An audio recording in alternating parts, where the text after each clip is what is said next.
investigator. The mother of Stephen Smith speaks directly to the officer who investigated her son's death, former trooper Lieutenant Thomas Moore. Our investigative reporter Ann Emerson joins us now. And Ann, you find out why the investigation into Smith's death fell off law enforcement's radar. Well, SLED backed away when the pathologist ruled Stephen Smith's death a hit and run. Multiple agencies were investigating the case, including the Highway Patrol's Multi-disciplinary accident investigation team. Moore says he wouldn't give up.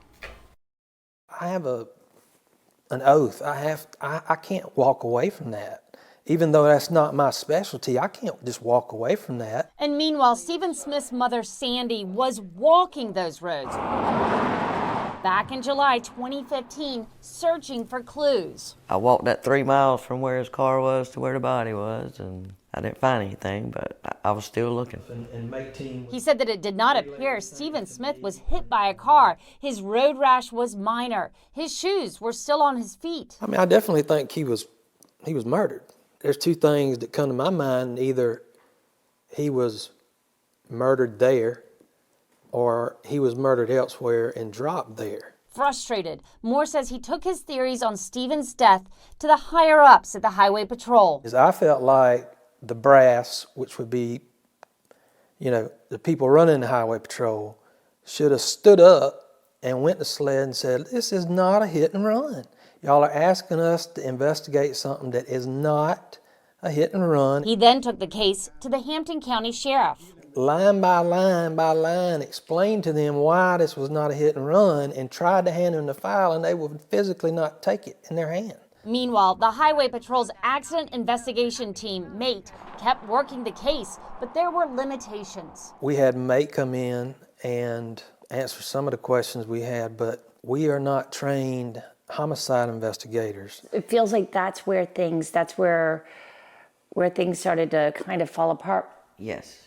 Right? Yes, it did. Because you're not homicide detectives. Well, I was discouraged about the hit and run thing, but I was glad that somebody was at least, because they did interviews, they did work. But with little progress and reluctant witnesses, Moore says MATE hit a wall. The case was closed, and that was the status until Maggie and Paul's murders in June 2021. Since they reopened it, and the support that I have around me just keeps me fighting, and he's worth fighting for. And Sandy is hopeful Nice to meet you. for another shot at the truth. I hope you get the answers you're looking for.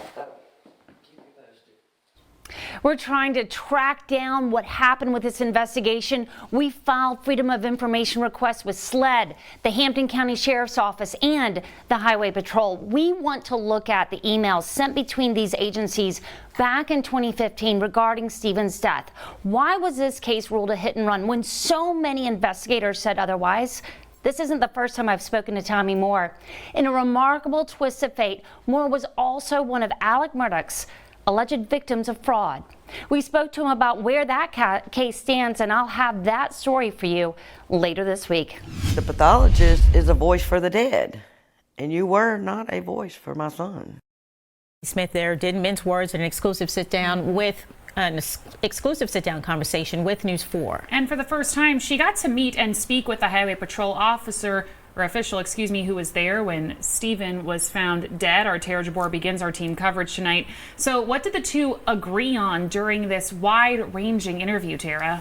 Katie, Tessa, they agree that Stephen Smith was not hit by a car, and for the first time they met during our exclusive interview and discussed what could have happened to Stephen Smith on July 8th, 2015.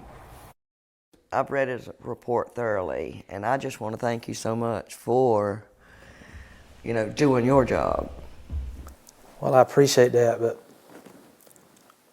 actually for the longest time I figured you probably disliked us because we didn't solve it. And I hate that occurred. Sandy Smith lost her son Stephen 8 years ago. His body was found on Sandy Run Road in Hampton County. At first we were told it was a gunshot. And then they come back and said that he was beat up. And then it come out that he was hit by a car. Tommy Moore was one of the first from Highway Patrol called to the scene. The before I could get out the car good, coroner said, "No, no, that's not a wreck, it's a murder." He walked the scene, and then this happened. I guess about an hour later, I've got a call to come back to the scene. And when we did, they said, "This is a hit and run." And I said, "No, it's not." Moore's next call was to the pathologist. "Can you tell me medically why you're ruling this a hit and run?" Because he was in the road. And I said, "Ma'am,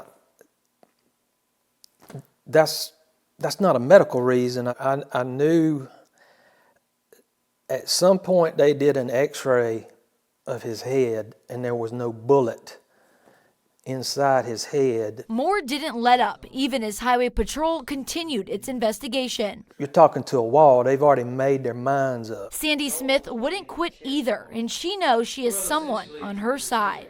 Oh, to hear it, it's, yeah, that gives me a little peace, you know, hearing somebody actually say it and agree that it's not a hit and run.